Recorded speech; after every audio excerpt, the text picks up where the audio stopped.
My voice echoed back with someone else's words. What if your echo started talking back with words you never spoke? The quest for perfect solitude. Lisa Martinez had dreamed of finding Echo Lake for months, a pristine alpine sanctuary that existed only as a blue dot on satellite imagery, unmarked by any trail or official designation.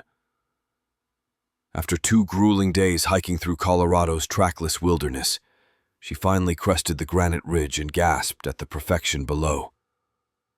The lake stretched like polished glass between towering peaks, its crystal waters reflecting clouds with startling clarity. Abundant trout rose to feed in the evening stillness, and the profound silence felt almost sacred. This was the complete isolation she'd sought after months of urban chaos. Lisa established her campsite on a natural terrace overlooking the water, positioning her tent to capture sunrise views while remaining protected from mountain winds. The location offered everything an experienced wilderness enthusiast could desire: fresh water, excellent fishing, and the kind of pristine solitude that had become increasingly rare in modern America. As twilight painted the granite walls in shades of gold and crimson, Lisa decided to test the acoustics of her natural amphitheater. Standing at the water's edge, she called out cheerfully, "Hello, Echo Lake." Her voice carried clearly across the still water and returned moments later. But something felt subtly wrong about the response. The echo carried different inflections, as if spoken by someone else with slightly altered tone and emphasis. Lisa initially attributed the oddity to altitude effects, or the unique acoustic properties of the granite formations. Mountain environments often produced unusual sound phenomena that could confuse perception and trick the ear into hearing variations that didn't actually exist. Curiosity overcame caution as Lisa began experimenting with more complex calls across the water. What started as simple acoustic testing evolved into something far more disturbing. "Beautiful evening." She called. The response returned with chilling clarity. "Beautiful evening. Who disturbs our rest?" Lisa's heart raced. She hadn't spoken those additional words. The echo had provided its own commentary, adding thoughts and questions that originated from no earthly source. The growing terror. Over 3 increasingly sleepless nights, the conversations grew longer and more personal. The echo began demonstrating knowledge about Lisa's life that no stranger could possibly possess. Details about her recent career change, her childhood fears, even her middle name that appeared on no official documentation. "Why did you come here alone?" She whispered on the 3rd evening. "Why did you come here alone, just like we did in 1978, seeking the same peace you found, before the early snow trapped us forever?" She now realized multiple distinct personalities spoke through the echo, revealed their tragic history. 3 friends who had discovered this same pristine lake decades ago, seeking adventure and solitude. An unexpected October blizzard had stranded them in the basin. Rather than risk the treacherous descent in whiteout conditions, they had chosen to wait for clearer weather. They never left. On Lisa's final planned evening, she called across the water. "Goodbye, Echo Lake. Thank you for the beautiful stay." The response chilled her to the bone. "Goodbye. Don't leave us alone again. Stay with us forever. The lake is so beautiful when you become part of it."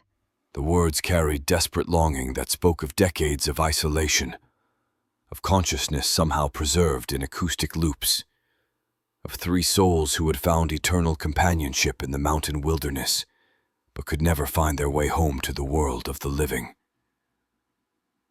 Lisa packed her gear with shaking hands, abandoning any pretense of a leisurely departure.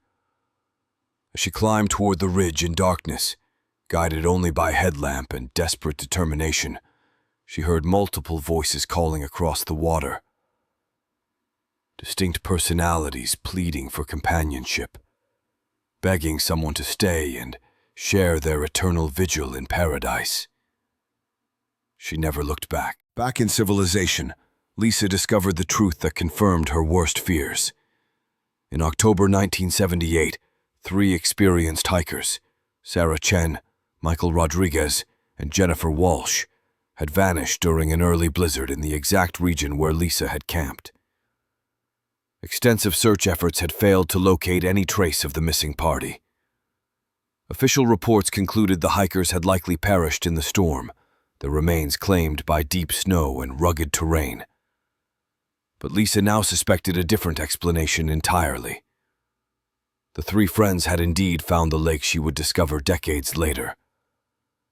Faced with life-threatening weather conditions, they had made the reasonable decision to shelter in place rather than attempt a dangerous evacuation. But something about that pristine alpine basin had convinced them to stay permanently. Perhaps the profound beauty had overwhelmed their judgment. Perhaps the complete isolation had gradually disconnected them from any desire to return to complicated modern lives. Or perhaps the lake itself possessed some quality that made permanent residence seem preferable to uncertain departure. Lisa never shared the GPS coordinates of Echo Lake, despite its extraordinary beauty and excellent camping opportunities. Some places, she realized, were too dangerous to promote among fellow wilderness enthusiasts. The lake offered everything a backcountry traveler could desire, except any guarantee of safe psychological return.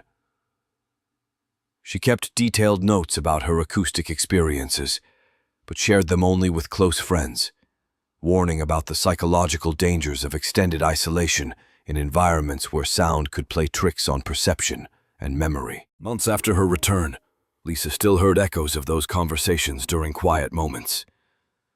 The voices had revealed such profound loneliness, such desperate hunger for human connection, that she sometimes wondered whether she should have honored their plea and remained at the lake. The 3 hikers from 1978 had apparently found each other, in whatever state they now existed, creating their own community in the alpine wilderness. But they still craved contact with the living world, still hoped for visitors who might choose to join their eternal camping expedition.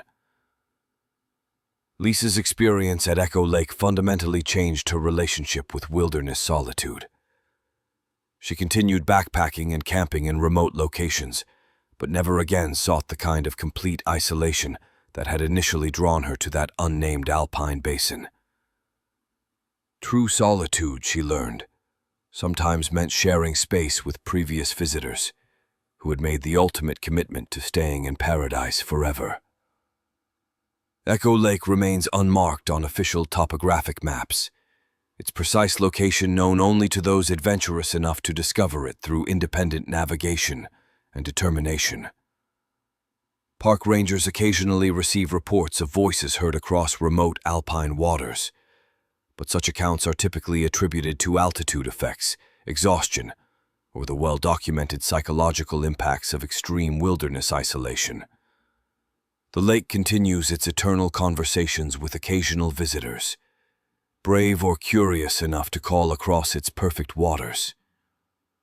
Some echoes answer back with far more than expected, carrying the voices of those who loved the mountain wilderness so deeply they chose to become permanent residents. For experienced wilderness enthusiasts seeking the ultimate camping experience, Echo Lake offers unparalleled beauty, excellent fishing, and profound solitude. But visitors should remember that some locations are so perfect, so utterly pristine and isolated, that leaving becomes the most difficult decision of all. The 3 friends who discovered the lake in 1978 made their choice and found their eternal peace in the Colorado high country. They remain there still, welcoming new visitors and sharing their stories with anyone willing to listen to echoes that carry more than simple repetition.